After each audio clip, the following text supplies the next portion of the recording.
जब इस भारत में ब्रिटिशर्स ने देखा कि हम किसी भी प्रकार से सनातन धर्म के मूल गुरुकुल परंपरा को नष्ट नहीं कर पा रहे हैं, उनकी शिक्षा व्यवस्था को अमान्य करने के बाद भी मैकॉले इत्यादि के माध्यम से हम अपनी अंग्रेजियत को थोपने का प्रयास कर रहे हैं, किंतु जो पारंपरिक सनातन धर्मावलंबी हैं वो विकेंद्रीकृत रूप से भी सही लेकिन घरेलू व्यवस्था के माध्यम से, आंतरिक डोमेस्टिक मेथड्स से अपनी जो शास्त्रीय परंपरा है उसको जीवित रखे हुए हैं।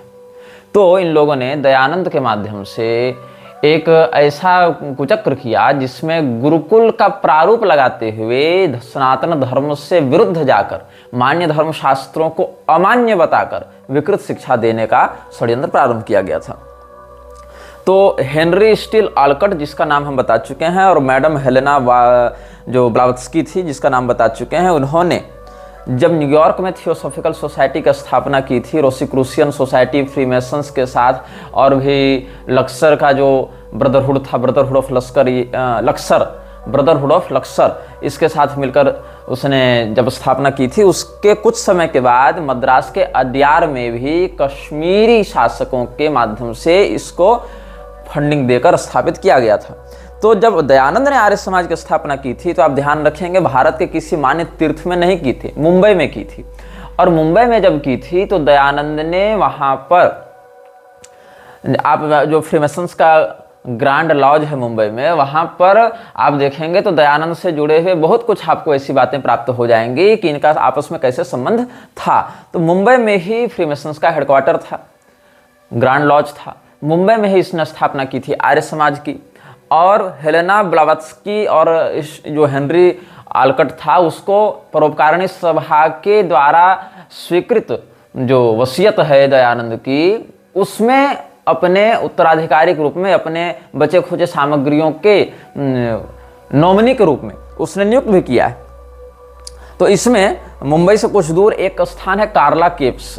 कार्ला केव्स वो जगह है जहां फ्रीमेसन्स के लोग अपने सैटनिक रिचुअल्स को अंजाम दिया करते थे, और जो पैशाचिक उपासक होते हैं वो कार्ला केव्स के माध्यम से अपनी शक्तियों को जागृत किया करते थे। तो हमारे पिछले अनुभागों में, इसी श्रृंखला में जब प्रारंभिक अनुभाग आए थे, उसमें हमने बताया था कि म्लेच्छराज के अनुयायी कहाँ कहाँ जाकर, या म्लेच्छराज ने स्वयं भी कहाँ कहाँ जाकर किस किस प्रकार की पैशाचिक साधनाएं की हैं।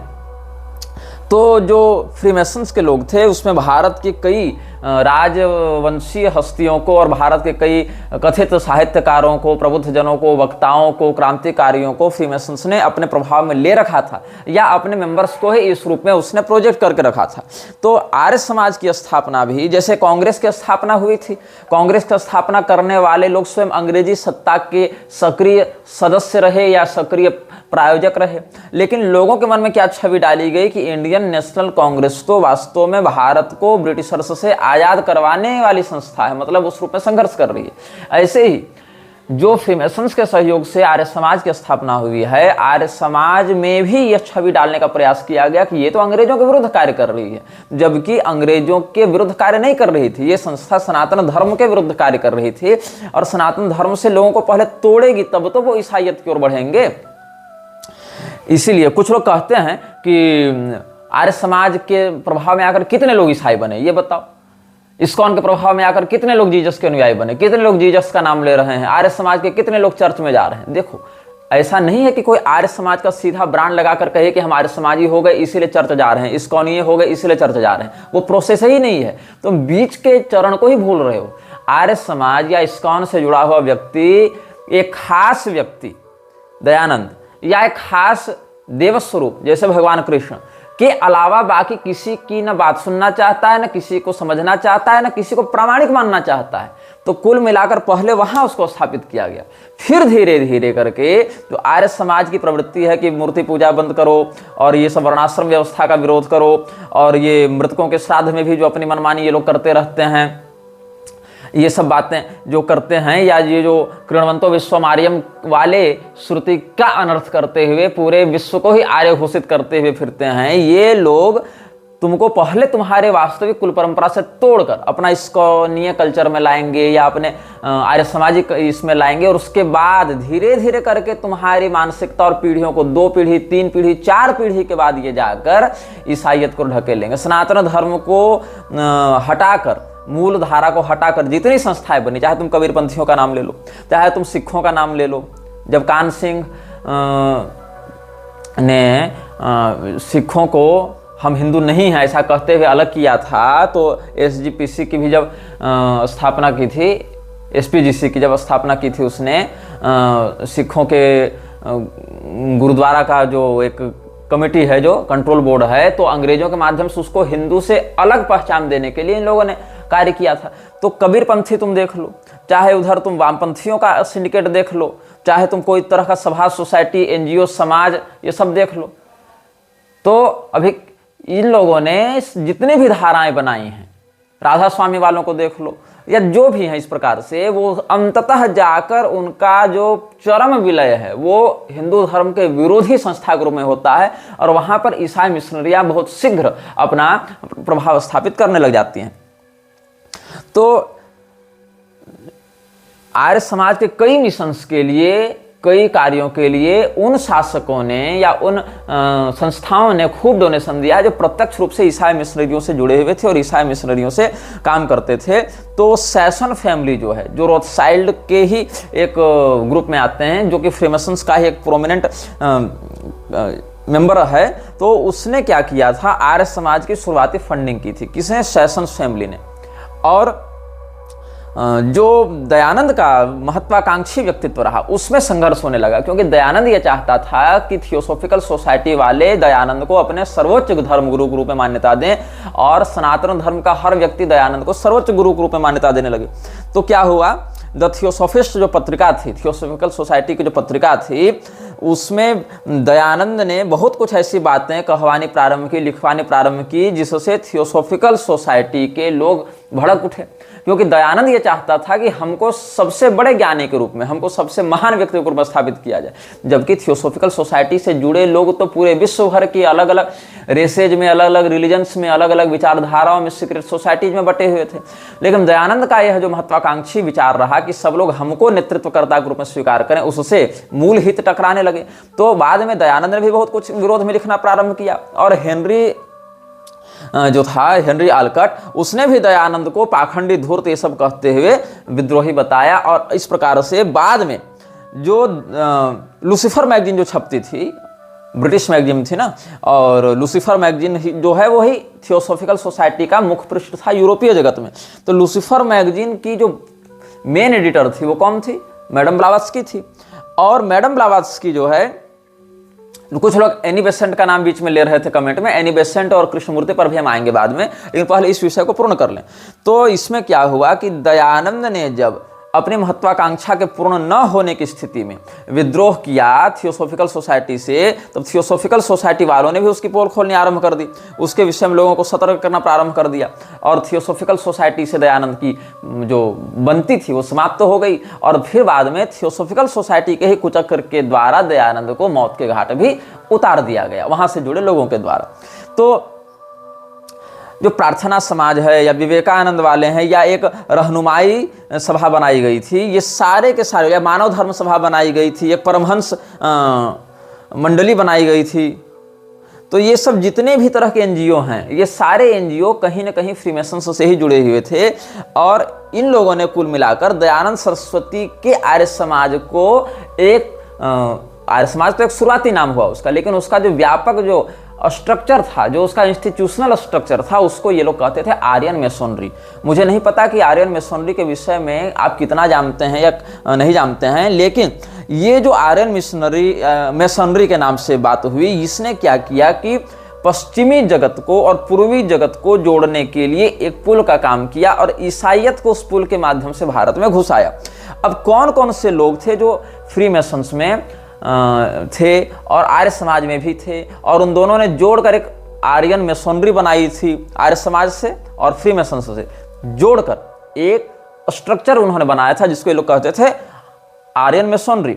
आर्यन मेसोनरी में हरिचंद्र चिंतामण, इसका नाम बहुत फेमस है, हरिचंद्र चिंतामण, हरिश्चंद्र चिंतामणि भी इसको कहीं कहीं कहते हैं, लेकिन अंग्रेज लोग हर नाम को थोड़ा बिगाड़ कर, जैसे श्री रामपुर को सेरामपुर कह दिया, तो ऐसे कुछ कुछ नामों को बिगाड़ कर बोलने के लिए कुख्यात थे। फिर मूलजी ठाकरसी थे, फिर एक अन्ना मोरेश्वर कुंते थे, ये एक डॉक्टर हुआ करते थे, ये सब बहुत से लोग जो ब्राह्मण भी थे, गैर ब्राह्मण भी थे, ये सारे के सारे लोग एक लॉज में, लॉज मतलब जो फ्रीमेसनरी लॉज होते हैं उसमें सम्मिलित थे। अब फ्रीमेसनरी ने क्या किया, दयानंद के आर्य समाज को संज्ञा दी आर्यन मेसोनरी की, साथ साथ एक इस्लामिस्ट लॉज की भी स्थापना की जिसको लॉज ऑफ इस्लाम कहा जाता था।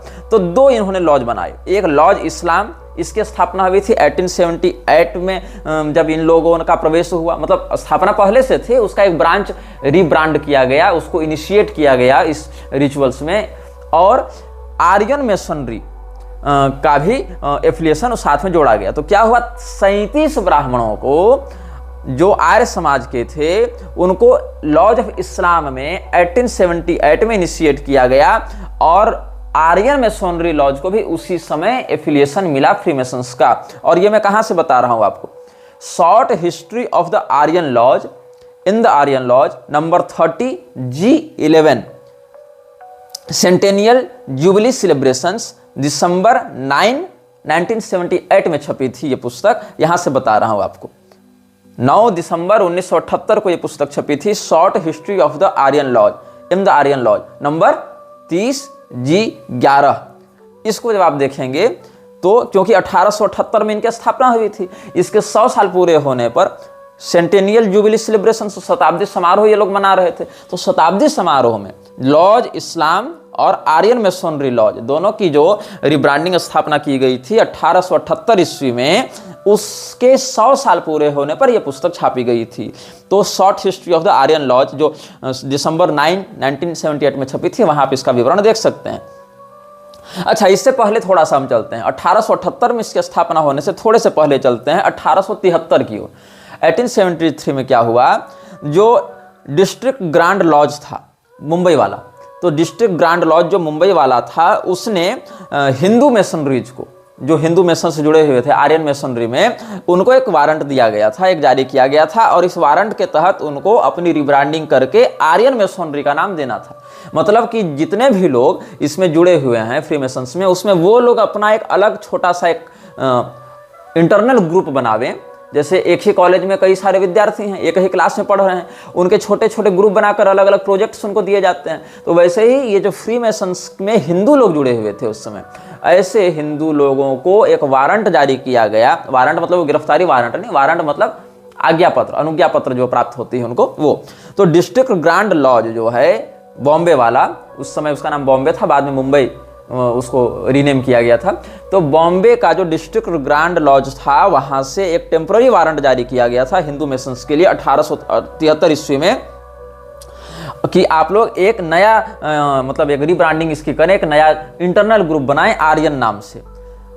और आर्यन ग्रुप जो है उसको जब इन्होंने 4 साल चलाकर देखा कि हाँ भाई ये कर रहा है कि नहीं काम अपना, इसकी सक्रियता क्या है, तो उसको फिर कॉन्स्टिट्यूएट किया गया, उसको संवैधानिक मान्यता दी गई फ्रीमेसन्स के द्वारा। कब दी गई? 1877 में।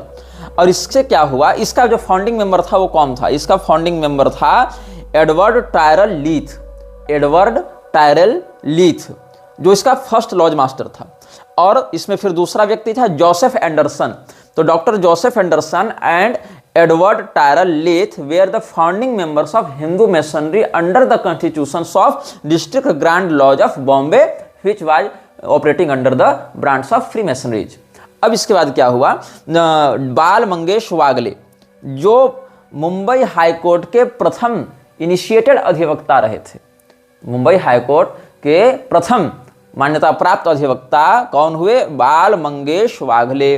और ये भी इसमें थे। इसके अलावा शांतराम नारायण और घनशरण नीलकंठ नादकर्णी इनका नाम आता है। ये सभी हाईकोर्ट के ही जुड़े हुए लोग थे।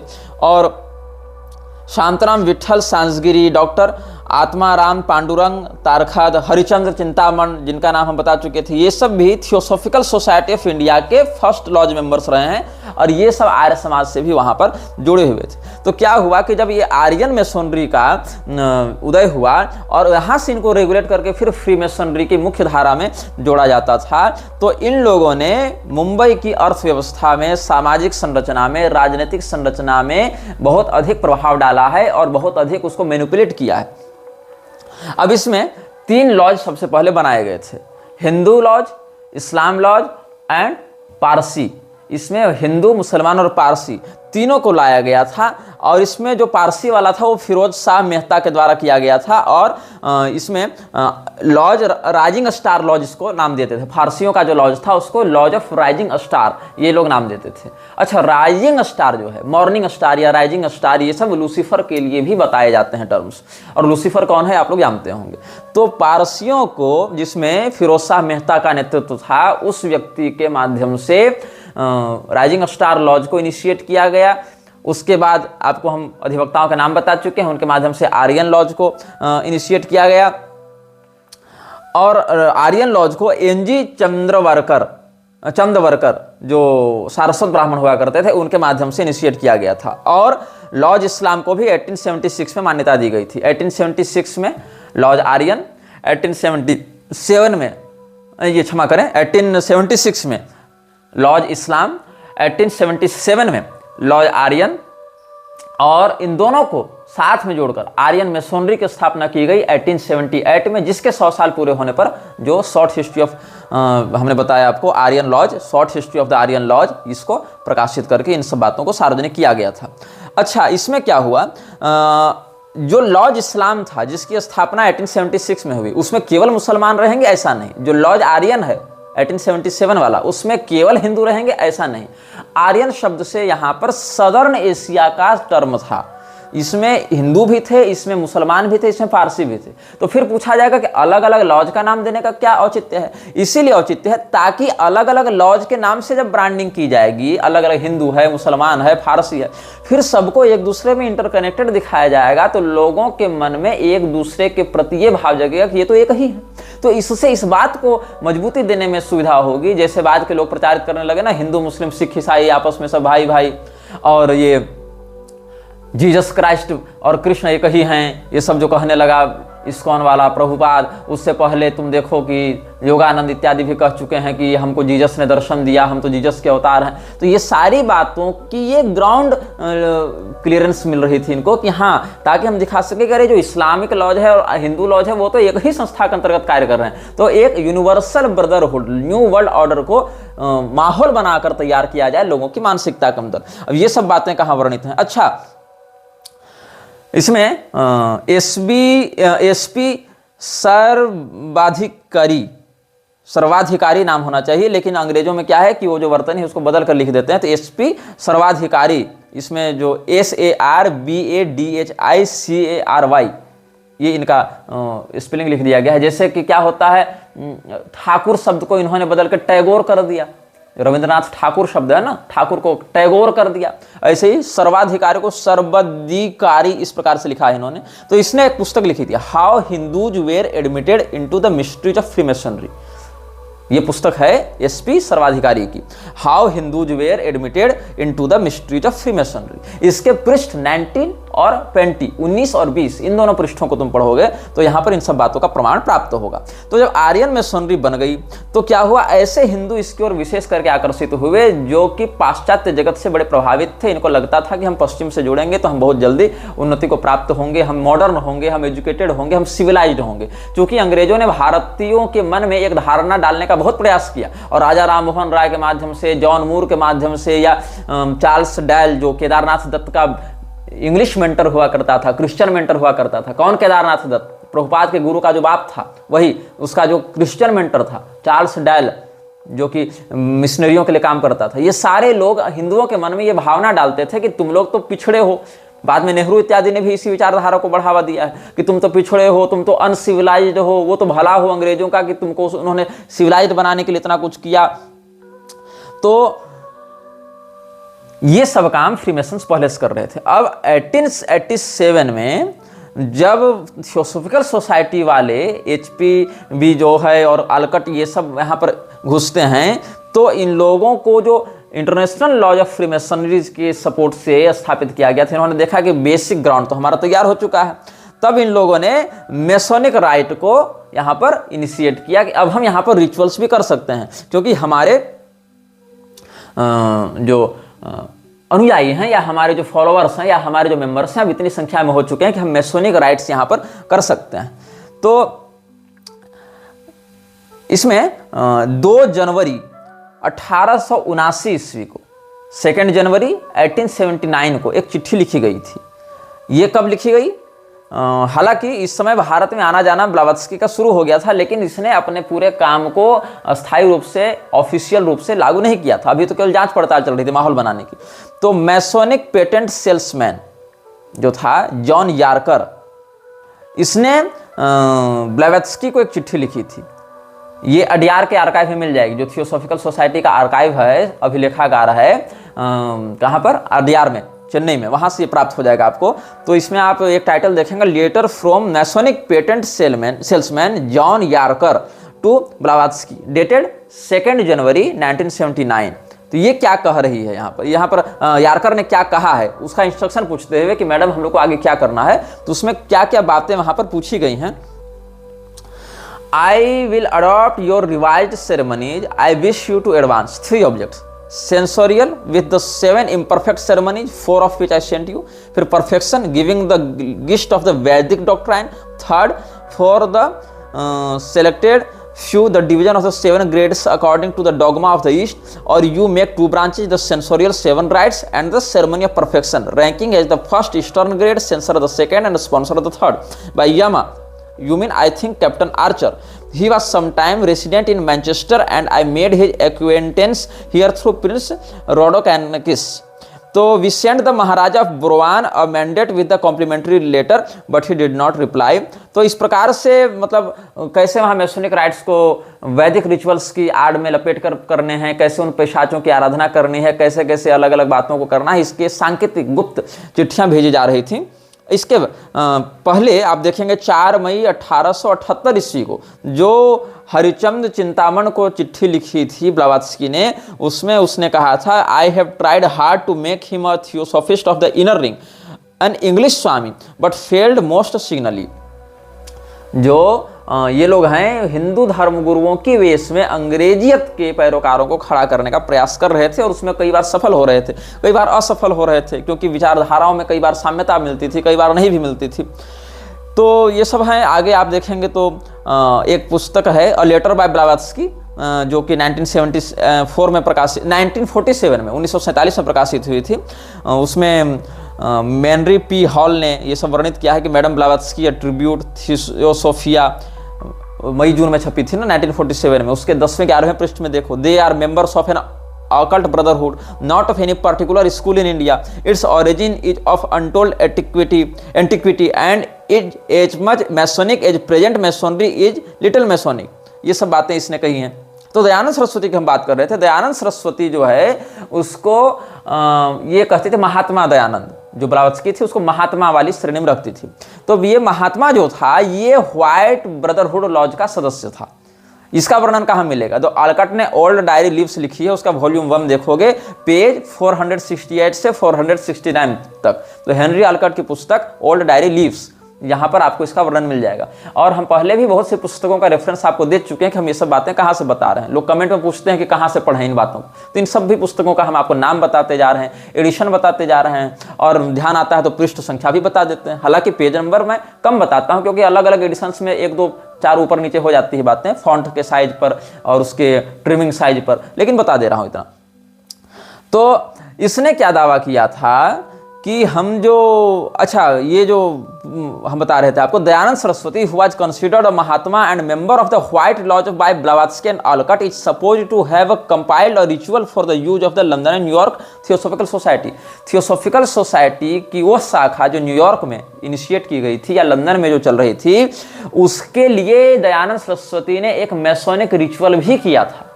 इसका प्रमाण मैं दे चुका हूँ। आलकट ने जो ओल्ड डायरी लीव्स लिखी है उसके वॉल्यूम 1 के पेज 468 से 469 तक तुम देखोगे इसका वर्णन। तो दयानंद सरस्वती ने व्हाइट लॉज भी ज्वाइन किया था, जो अजराइल की बातों पर चलती है, जो 4 बुक्स डिस्कॉर्स्ड बाय अजराइल है, जो व्हाइट ग्रेट व्हाइट ब्रदरहुड के विषय में हम पिछले अनुभागों में बता रहे थे, उसका भी सदस्य रह चुका था। और इसीलिए ब्लावत्स्की ने क्या कहा कि हम लोग जो काम कर रहे हैं वो बिल्कुल वैदिक धर्म के अनुसार कार्य कर रहे हैं, क्योंकि हम लोग जो फ्रीमेसनरीज हैं वो तो आजकल के हैं।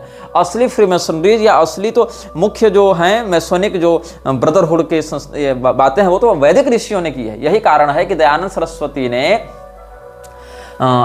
यह सोचा कि यदि हम केवल ऋषि महर्षियों की बात करते हैं तो उनके द्वारा ग्रंथों को मान्यता देनी पड़ेगी, इसलिए बहुत से ऋषियों को इसने ऋषि ही नहीं माना, बल्कि अग्नि, वायु, सूर्य इत्यादि को अलग अलग प्रकार के ऋषियों के रूप में इसने डिनोट किया और बाद में स्वयं को महर्षि के रूप में प्रचारित करने, स्थापित करने या अनुयायियों के द्वारा इस प्रकार से मान्यता दिलाने का प्रयास ये लोग करते रहे हैं। तो एक पुस्तक है जो 1880 में छपी थी, 7 अप्रैल 1880 में छपी थी, दयानंद के ही समकालीन पुस्तक है, the theosophical society of universal brotherhood in the theosophist. जो ये जो लेख है ये थियोसॉफिस्ट पत्रिका में छपता था।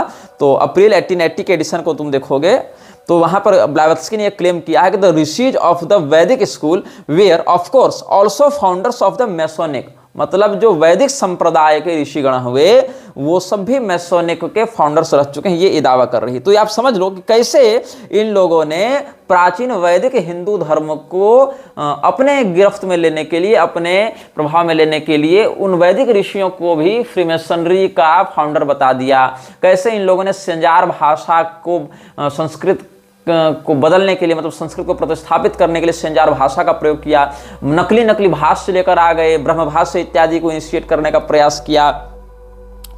और इससे क्या हुआ कि धीरे धीरे करके वैदिक सभ्यता और फ्रीमेसनरी आइडियोलॉजी को एक दिखाते हुए इन लोगों ने प्रयास किया कि इस्लाम, हिंदू, वेद, फ्रीमेसन ये सब एक ही हैं और वह जो हम बता रहे हैं वही सही है, वही वास्तविक है, ऐसा कह के फिर बाद में मंदिर, चर्च ये सबको भी एक कर देंगे।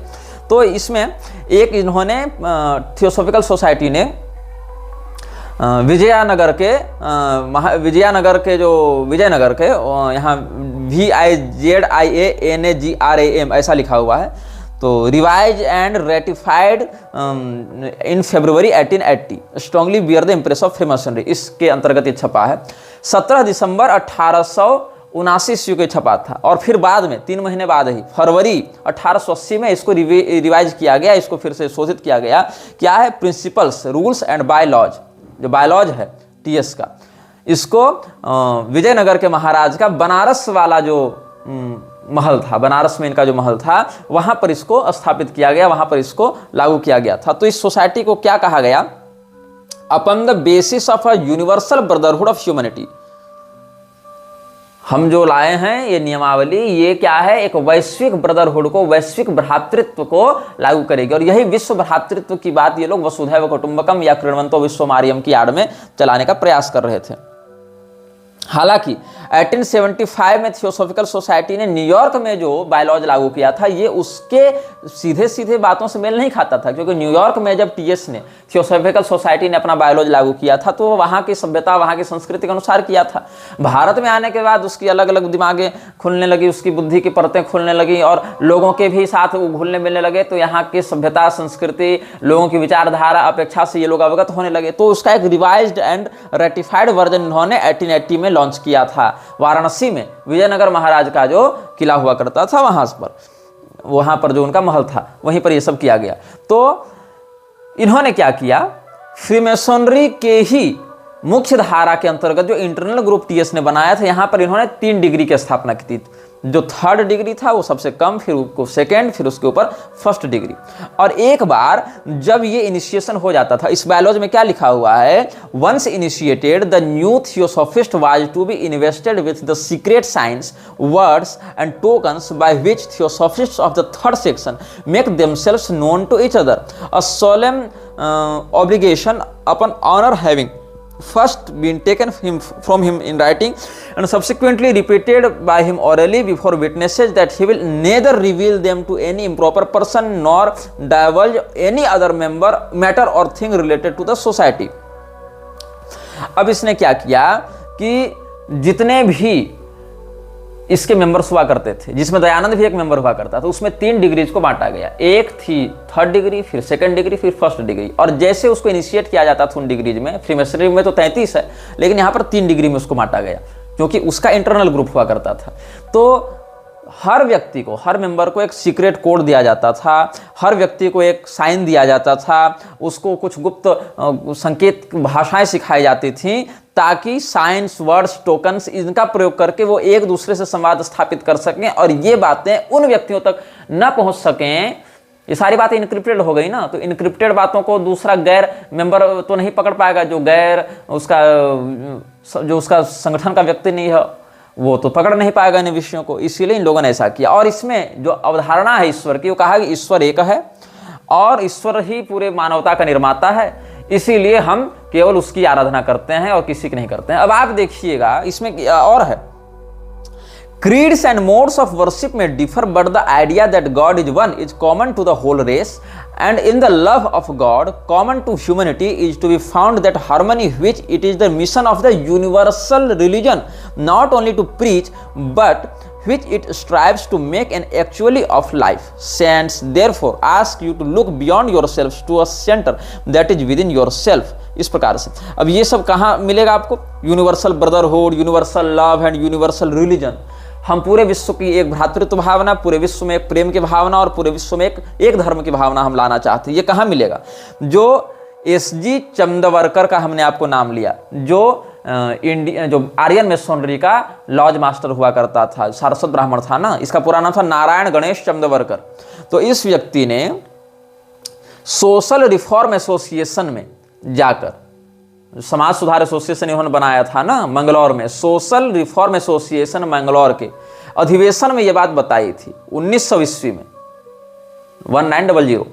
और इसको नोट कहाँ किया गया? Speeches and writings of sir Narayan Ganesh Chandavarkar. इसमें तो इसमें इन लोगों ने क्या बात की है कि ये जो सोशल रिफॉर्मर्स थे, इन्होंने इस्लाम पर कुछ नहीं कहा, इन्होंने ईसाइयत पर कुछ नहीं कहा, इन्होंने कहाँ पर कहा? इन्होंने केवल हिंदू धर्म को विकृत दिखाया, केवल हिंदू धर्म में सुधार की बातें कही।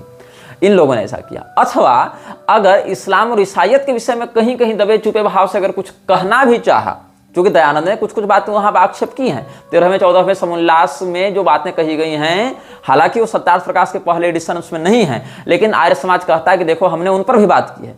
तो दयानंद सरस्वती को कभी भी इस्लाम या ईसाइयत का सुधारक क्यों नहीं दिखाते हैं ये लोग? हिंदुओं के ही ऊपर दयानंद को क्यों थोपने का प्रयास करते हैं कि दयानंद सरस्वती ने हिंदू धर्म की कुरीति को समाप्त किया, कुप्रथा को समाप्त किया? क्योंकि देखो ये लोग विश्व बंधुत्व की आड़ में केवल सनातन धर्म को क्षति पहुंचाना चाहते थे, इसलिए इनकी आपस की सारी बातें मिलती हैं। जैसे कि इस्लाम, ईसाइयत या आर्य समाज, ये सब ईश्वर के सगुणावतार को नहीं मानते हैं, ये सब मूर्ति पूजा को नहीं मानते हैं, ये सब जन्मना वर्ण व्यवस्था को नहीं मानते हैं, ये सब अपने मान्य धर्म शास्त्रों में केवल एक को ही मानते हैं, जैसे कि वेद, जैसे कि बाइबल, जैसे कि कुरान। उसमें भी ये समस्या क्या है कि ये लोग वेद इत्यादि में भी उन बातों को आर्य समाज वाले नहीं मान रहे हैं जिन बातों से इनका खंडन हो जा सकता है, उन बातों को अप्रामाणिक कह देते हैं, वेद के भाग के रूप में स्वीकार नहीं करते हैं, पुराणों की हालत तो और बिगाड़ रखी है, उनको तो प्रमाण ही नहीं मानते हैं किसी भी अंश में। हालांकि आर्य समाज ये पौराणिक कथाएं भी करने लगे हैं, भागवत कथा भी कर रहे हैं, सत्यनारायण कथा भी कर रहे हैं, तुम यूट्यूब में देखकर कई वीडियो देख सकते हो। ईसाई भी उधर ईसा मसीह का सहस्त्रनाम निकाल रहे हैं, ईसा अभिषेक करवा रहे हैं, ईसा की रथ यात्रा करवा रहे हैं, चर्च के ऊपर कलश और क्रॉस लगाने लगे हैं, क्रॉस के साथ कलश लगवाने लगे हैं, ताकि हिंदुओं को यह दिखाया जा सके कि हम और तुम अलग नहीं हैं, और फिर हिंदुओं को अपना शिकार बनाया जा सके। तो दादा भाई नौरोजी और दादा भाई नौरोजी, एनी बेसेंट, ये सब फ्रीमेसनरी के ही सदस्य थे। और 1893 में जो नौरोजी ने कहा है, दादा भाई नौरोजी ने कहा है, वो लॉज यारबोरोफ जो है कोई स्थान होगा, इन लोगों का एक लॉज है, वहां 25 साल पहले जो बातें कही गई, उन्हीं बातों को यहां फिर इनिशिएट किया गया था दादा भाई नौरोजी के द्वारा। क्या कहा गया इसमें, मैं पढ़कर सुनाता हूं आपको। ये कहां मिलेगा? 1915 में एक पुस्तक छपी थी, the story of the national Congress told from official records, Adyar theosophical publishing house से ये 1915 में छपी है पुस्तक। इसके पृष्ठ 165 में, कौन सी पुस्तक? The story of the national Congress told from official records. यहाँ जो पृष्ठ 165 है, ये पुस्तक छपी थी अडियार थियोसॉफिकल पब्लिशिंग हाउस से 1915 में। यहाँ पर क्या कहते हैं? The day I hope is not distant when the world will see the noblest spectacle of the great nation like a British holding out the hand of true fellow citizenship and of justice to the vast mass of humanity of this great and ancient land of India with benefits and blessings to the human race. समझ रहे हो कितना महान राष्ट्र था Britain in लोगों के लिए, और ब्रिटेन कितने उदारता और मानवतापूर्ण तरीके से भारत के लिए अपना मैत्री का हाथ बढ़ाकर उसको विकसित और सिविलाइज बनाएगा। ये सब बातें किसने कही हैं? दादा भाई नौरोजी ने, जो इंडियन नेशनल कांग्रेस को प्रेसिडेंशियल हैसियत से एड्रेस कर रहे थे 1893 में, और इसने वही सब बातें दोहराई हैं जो लॉर्ड यारबोरो में फ्रीमेसन्स कह चुका था। अब इंडियन सिविल सर्विसेज में भी एक और है, ब्रिस्टल गार्जियन न्यूज़पेपर में आप पढ़ेंगे 1868, जो लॉर्ड यारबोरो में दादा भाई नौरोजी ने जो भाषण दिया था वो कहाँ छपा था? 1868 में, जो 25 साल पहले वाली बात हमने बताया ना आपको। तो 19 सितंबर 1668 में, क्षमा करें 19 सितंबर 1868 में, 19 सितंबर 1868 में ब्रिस्टल गार्जियन न्यूज़पेपर में समाचार छपा था, जहां पर ये सब बातें वो कह चुका था। उन्हीं सब बातों को फिर ये दोहराता है 1893 में कांग्रेस के प्रेसिडेंशियल भाषण में दादा भाई नौरोजी सेम बात दोहराता है। और इन्हीं सब सिद्धांतों पर ये लोग पूरा फ्रीमेसन्स हो या प्रार्थना समाज हो या आर्य समाज हो या जो राजा राम मोहन राय वाला था ब्रह्म समाज, ये सब चलते थे। तो इन लोगों ने क्या किया कि क्रिश्चियनिटी को जब ये लागू नहीं करवा पा रहे थे सीधे सीधे रूप में, तो इन्होंने पारंपरिक हिंदुओं को ही आपस में तोड़ना आरंभ किया। पारंपरिक हिंदू टूटेगा, बिखरेगा, हमारे विरुद्ध एकजुट नहीं हो पाएगा, हमारे ही द्वारा इनको बताया जाएगा कि तुम्हारे धर्मशास्त्रों का ये अर्थ है, हमारा द्वारा किया गया अनुवाद पढ़ो, हमारा द्वारा किया गया भाष्य पढ़ो। अगर हमारे भाष्य पर श्रद्धा नहीं है तो हमने जिसको एफिलिएट दिया है, ऐसे दयानंद इत्यादि के भाष्य को पढ़ो, लेकिन कम से कम अपनी मूल परंपरा से दूर जाओ, सनातन धर्म के मान्य ग्रंथों को प्रक्षिप्त, मिलावटी, अश्लील और ये सब बताना प्रारंभ करो, क्योंकि उनके अर्थ को गुरु परंपरा से तो तुम समझोगे नहीं, समझने हम देंगे नहीं, समझाएंगे हम ही, और हम जो चश्मा तुमको पहनाएंगे उसी से तुम संसार देखोगे। और फिर अंततः आज ना सही 2-3 पीढ़ी बाद सही, लेकिन बनोगे तो तुम ईसाई, नहीं बनोगे तो कम से कम नास्तिक बनोगे, कुल मिलाकर हिंदू नहीं रहोगे। ये इनका मूल षड्यंत्र था। अब हम आपको एक और बता रहे हैं, जो एलएसएम वार्ड था, मैसोनिक स्कॉलर हुआ ये एलएसएम वार्ड ने 1921 में ये सब पूरी बातें इसने बताई हैं। और इसने जेएसएम वार्ड ने freemasonry and the ancient gods ये पुस्तक लिखी थी। ये पुस्तक 1921 में इसने सार्वजनिक की थी। और freemasonry and the ancient gods ये जो वार्ड ने पुस्तक लिखी थी, इसके पृष्ठ 344 में तुम देखना, तो यहां पर ये क्या लिखता है? The preserver whether they call him the Mahdi or speak of the Christ return to earth as the sun in his heat and glory from his throne in the azure sky sucks up the mist and dew, whether they hail him by Buddha's name and returning them to earth, or Kalki of Vishnu sprung renews the verdant plain, they tell us a truth for all the same, so the Lord of death and birth and by every mystic song returns to us again। ये सब बातें इसने कही है कि जो कल की अवतार हैं या जो मैत्रेय बुद्ध हैं या सेकंड कमिंग ऑफ जीसस हैं, ये सब हम लोग एक ही रूप में देखते हैं। अब इसमें सेकंड कमिंग ऑफ जीसस के नाम से इन्होंने कृष्णमूर्ति को भी बढ़ाने का प्रयास किया था, लेकिन जब कृष्णमूर्ति पर आएंगे तब उस विषय पर हम चर्चा करेंगे।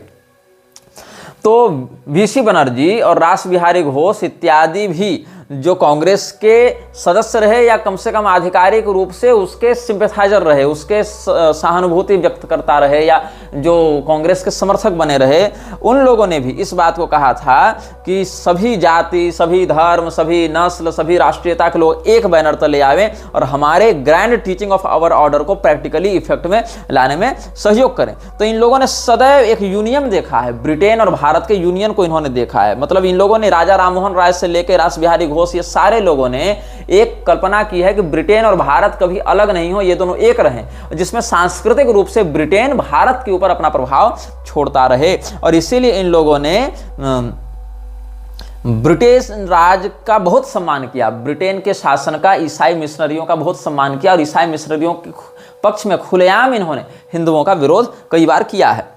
तो लॉर्ड जिटलैंड जो था, जो इंग्लिश ग्रैंड मास्टर था फ्रीमेसनरी का, और उसका जो डेप्यूटी था लॉर्ड रिपन, ये 1860 में ये लोग काम कर रहे थे यूनिवर्सल ब्रदरहुड को लागू करवाने में। और बंगाल में इन लोगों ने अपना हेडक्वार्टर खोला था 1860 में ही।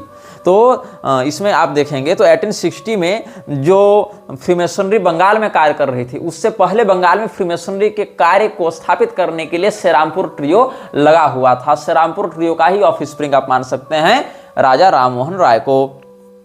ये लोग आपस में एक दूसरे को ब्रदर इत्यादि कहा करते थे ना। और 1885 में जो कांग्रेस का अधिवेशन हुआ था, उसमें भी दादा भाई नौरोजी ने एक बात कही थी, जिसको मैं ब्रिटन मार्टिन की पुस्तक से, उसकी पुस्तक का नाम है न्यू इंडिया, तो ब्रिटन मार्टिन ने न्यू इंडिया पुस्तक लिखी थी 1885 में ही, उसके पृष्ठ 298 में 1885 वाले अधिवेशन का ही उसने वर्णन किया है, जहां दादा भाई नौरोजी ने कहा था कि what attach us to this foreign rule with deeper loyalty than even our own past native rule is the fact that Britain is the parent of free and representative government and that we as her subjects and children are entitled to inherit the great blessings of freedom and representation. मतलब इसने क्या कहा कि हम अपने देश में जो हमारे परंपरागत शासन व्यवस्था है, उसके अपेक्षा अंग्रेजी शासन के वफादार इसीलिए हैं और उसके लिए इसीलिए आकर्षित हो रहे हैं। हम सब जो पाश्चात्य शिक्षा प्राप्त भारतीय हैं, वो इसीलिए ब्रिटेन के प्रति निष्ठा रखते हैं, क्योंकि ब्रिटेन जो है वो हमसे अधिक सीनियर है स्वतंत्रता के मामले में, प्रतिनिधित्व के मामले में, लोकतंत्र के मामले में, और इसीलिए हम सबों को उस सत्ता का बस प्रजा बनकर, उस सत्ता की प्रजा के रूप में उसके प्रति वफादार रहते हुए अपनी स्वतंत्रता को अपनाना चाहिए। मतलब हम अंग्रेजी सत्ता के अधीन रहते हुए सारा कार्य करें, क्योंकि स्वतंत्रता, लोकतंत्र इत्यादि मामलों में वो लोग हमसे सीनियर हैं, इसलिए अपने स्वदेशी शासन की अपेक्षा हम उन विदेशियों के शासन के प्रति अधिक वफादार हैं। ये सब बातें रिकॉर्डेड हैं। ब्रिटन मार्टिन ने इस अधिवेशन को कवर किया था और 1885 में इसी अधिवेशन वाले वर्ष में न्यू इंडिया नामक पुस्तक के पेज 298 में उसने ये बात लिखी है। तो बदरुद्दीन तैयब जी और नारायण चंद्रवरकर, नारायण गणेश चंद्रवरकर, ये सब जो थे, या दादा भाई नौरोजी, फिरोज शाह मेहता, ये सारे के सारे लोग फ्रीमेसन्स के ही सदस्य रहे। बंगाल में VC बनर्जी देख लो, मनमोहन घोष देख लो, रास बिहारी घोष देख लो, ये सारे लोग इन्हीं फ्रीमेसनरी लॉज के उत्पाद थे। और दयानंद सरस्वती देख लो, या उधर श्यामजी कृष्ण वर्मा देख लो, ये सारे लोग भी इसी प्रकार से कर रहे थे कार्य। तो ये जो मैडम ब्लावत्स्की है, उसने, आपको अगर याद होगा पिछले अनुभागों में, तो हमने ब्रियन शार्प नामक पादरी का आपको वर्णन किया था, जिसने इन्फर्नल नेम्स ऑफ गॉड्स का वर्णन किया था, जिसमें आर्द्र म्लेच्छ के, अहरिमान के बहुत ही छोटे सेवकों में उसने कुछ शैतानों के नाम लिखे थे, जिसमें भगवती काली का नाम भी घुसाया था, शिव जी का नाम भी घुसाया था, देवराजेंद्र का, वरुण देवता का, ये सब का नाम भी उसने घुसाया था। इसके विषय में हम पहले के अनुभागों में बता चुके हैं। तो मैडम ब्लावत्स्की भी इस बात को पहले से मानती आ रही थी। ये तो ब्रियन शार्प ने बाद में लिखा, लेकिन ये विचारधारा तो पहले की थी। तो एक बुक है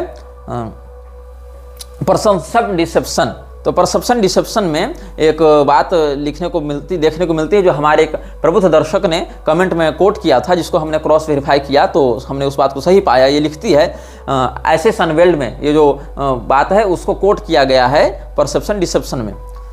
मतलब जो मैडम ब्लावत्स्की ने अपनी बुक में लिखा, उसको फिर डेविड ने अपनी बुक में कोट किया था। वो क्या लिखती है, now we have to remember that Shiva and the Palestinian Baal और Moloch and Saturn are identical. मतलब जो शिव जी हैं वही शनि ग्रह हैं, और वही जो बाल पिशाच है, मृच्छराज वाला जो बाल पिशाच, जिसके विषय में हम वीडियो बना चुके हैं, वो भी वही है, और मोलोच भी वही है, जिसको बच्चों की बलि नहीं दे दी जाती थी, जिसके विषय में हम दूसरे तीसरे अनुभाग में बताए थे। मोलोच ही मलेच्छ शब्द का वहाँ अपभ्रंश है। तो ये सब एक ही है। मतलब इसके लिए मलेच्छराज में, बाल पिशाच में और शिव जी में कोई भेद नहीं था। तो ऐसे लोग, या ऐसे लोगों से जुड़ा हुआ दयानंद कैसे शिव तत्व के विषय में जान पाएगा, पर ब्रह्म के विषय में जान पाएगा, और कैसे उसकी शास्त्रीय व्याख्या कर पाएगा। तो एक और था अल्बर्ट पाइक, उसने गुसेपे मजीनी, जिसका वर्णन हम 32 लोगों की सूची में कर चुके हैं। तो गुसेपे मजीनी जो इटालियन था, उसको 1971 में फ्रीमेसन्स का एक सदस्य, एक उच्चाधिकारी अल्बर्ट पाइक, उसने कहा था कि हम 3 विश्व युद्ध लाएंगे, और 3 विश्व युद्धों के माध्यम से, 3 वर्ल्ड वार्स के माध्यम से हम न्यू वर्ल्ड ऑर्डर को इनिशिएट करेंगे। तो ये सब बातें इन लोगों के विचारों में बहुत पहले से थी। तो इन लोगों ने क्या किया है, मतलब बहुत सारी स्कीम्स दिए हैं लोगों को कि ये कर लो, ये कर लो, ये कर लो। आर्य समाज के विरोध में हम बोल रहे थे, तो तुफैल चतुर्वेदी आकर हमको कहने लगे कि तो छिछोरा व्यक्ति है, ये तो असभ्य व्यक्ति है। अब बताओ, तुफैल चतुर्वेदी अपने नाम के आगे चतुर्वेदी लगाते हैं, और उसके बाद ये आर्य समाजी हैं। आर्य समाजी है तो कर्मणा वर्ण व्यवस्था मानेंगे। अब चतुर्वेदी क्यों लगा रहे हैं अपने नाम के आगे?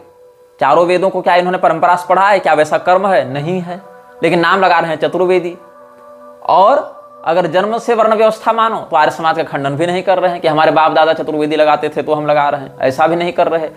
तो और जाति शब्द की बात कहें तो ये इतने बड़े विद्वान हैं कि अलजात शब्द से जाति शब्द का निष्पन्न होना बताते हैं कि ये तो संस्कृत का ही शब्द नहीं, ये तो अरबी से आया है, तो मुगल लोग और इस्लाम हमारे यहाँ जाति प्रथा लेकर आया, ये बकवास करते हैं। जबकि दुर्गा सप्तशती में ही देखिए, या देवी सर्वभूतेषु जाति रूपेण संस्थिता, ये मिल जाएगा। उत्साद्यमते जाति धर्मा कुल धर्मा शाश्वता, ये गीता में मिल जाएगा। इनको प्रमाण नहीं मानते हो तो पतंजलि के महाभाष्य को तो ये लोग मानते हैं। वहां महर्षि पतंजलि ने स्पष्ट कहा है कि जाति ब्राह्मण यो सह, जो तपस्या और विद्या से हीन है, केवल योनि से ब्राह्मण है, वो जाति ब्राह्मण है। वहां भी जाति शब्द है।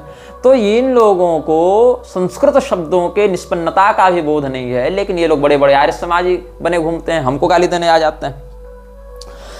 हनुमान चालीसा इत्यादि के विरुद्ध भी पहले ये लोग खूब वक्तव्य दे चुके हैं। इस्कॉन वाले ऐसे ही कहते चल रहे हैं कि हमसे शास्त्रार्थ करो, ये करो, वो करो। किस विषय पर शास्त्रार्थ करें? जिन शास्त्रों के आधार पर बातें होती हैं उनको तो तुम अप्रामाणिक कहते फिरते हो कि हम तो प्रमाण ही नहीं मानते। तो क्या प्रमाण मानेंगे? तो केवल प्रभुपाद ने जो लिखा उसको प्रमाण मानेंगे, प्रभुपाद ने जो अर्थ किया उसको प्रमाण मानेंगे। तो प्रभुपाद ने जो अर्थ किया उसी को अगर केवल प्रमाण मानना है तो फिर वो तो जीसस को अपना गुरु बताते फिरता था, और ये लोग पीछा काटते फिर रहे हैं कि नहीं जी, प्रभुपाद ने ऐसा नहीं कहा। तुम तो अपने गुरु के सगे नहीं हुए। जो तुम्हारे गुरु ने कहा, जो तुम्हारे गुरु ने लिखा कि हरे कृष्ण और हालेलुया एक ही है, उस बात को भी तुम नहीं मान रहे हो। तुम पहले अपने गुरु की ही पुस्तकों को पढ़ लो।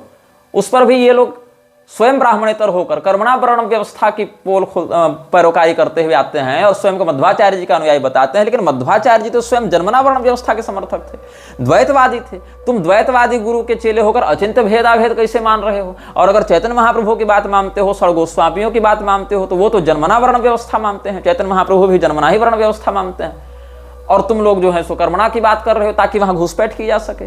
तो गौड़ीय संप्रदाय की शास्त्रीयता के विषय में ये जितने प्रमाण देते हैं वो सभी सही हैं, लेकिन ये गौड़ीय नहीं है। इन्होंने गौड़ियों का तिलक, गौड़ियों का वेश, गौड़ियों का नाम धारण कर रखा है और प्रमाण उनका देते हैं। जबकि तुम एनजीओ हो। तुम्हारे गुरु ने भी जो गौड़ीय मठ बनाया वो भी अपने मरे गुरु के फोटो के सामने खुद को दीक्षा देकर बना लिया। अब ये तो वही बात हो गई कि कल को कोई व्यक्ति प्रभुपाद के फोटो के सामने अपने आप को त्रिदंड संन्यास दे दे और कहे कि मैं पूरे इस्कॉन का मालिक हूं, तो क्या तुम मान लोगे उसको? तुम तो एनजीओ में नहीं मान सकते हो ऐसा, तो हम संप्रदाय में कैसे मान लें? ऊपर से ये लोग एक गरुड़ पुराण का श्लोक दिखाते हैं कि मणिमान नाम दैत्यस्तु शंकराख्यो भविष्यति। तो इन विषयों पर हम बहुत पहले कह चुके हैं कि मणिमान नामक दैत्य शंकर नाम से अवतार लेगा, और सर्वेशाम शंकरम यस्तु करिष्यति न संशयः तेन शंकर नामासो भविष्यति खगेश्वर। ये सभी को शंकरता की ओर ढकेलेगा, इसलिए इसका नाम शंकर होगा।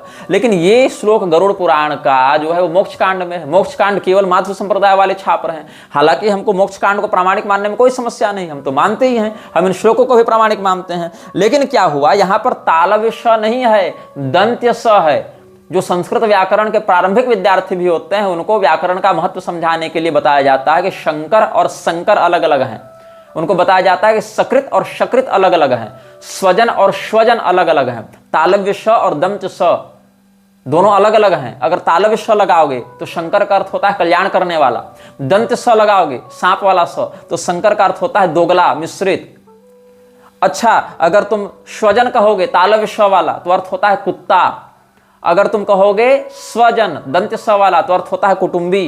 तो कुत्ता और कुटुंबी में कोई अंतर है कि नहीं? शिव और दोगला में कोई अंतर है कि नहीं? श्लोक में तालव्य श वाला शंकर शिव जी वाला शंकर नहीं है, सांप वाला, दोगला वाला, वर्ण शंकर वाला शंकर है, और वो समूह को मिश्रित कर देगा। जबकि आदि शंकराचार्य जी ने अपने भाष्यों में वर्ण व्यवस्था की विशुद्धि पर ध्यान दिया है, जोर दिया है। उन्होंने संकरता का समर्थन नहीं किया, संकरता का विरोध किया है।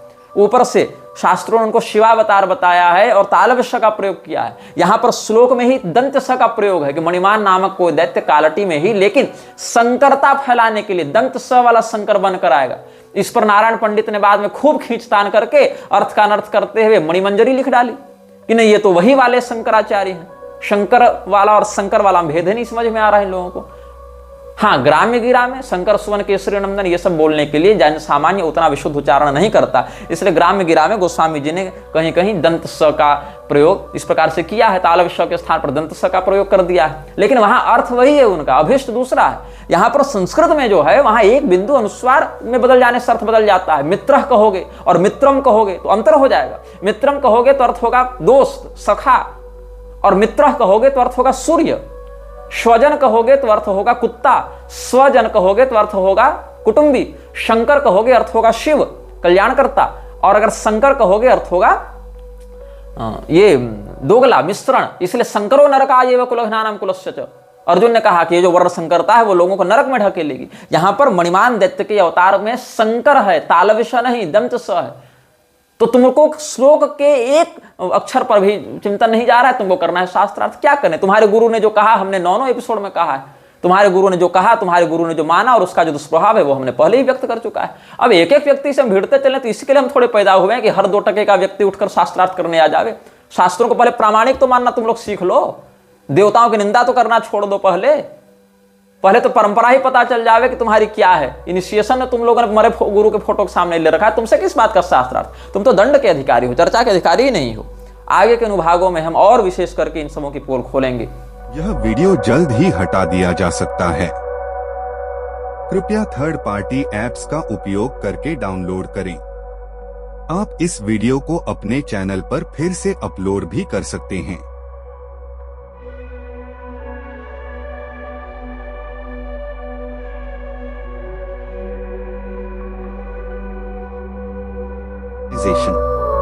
This video may get deleted soon.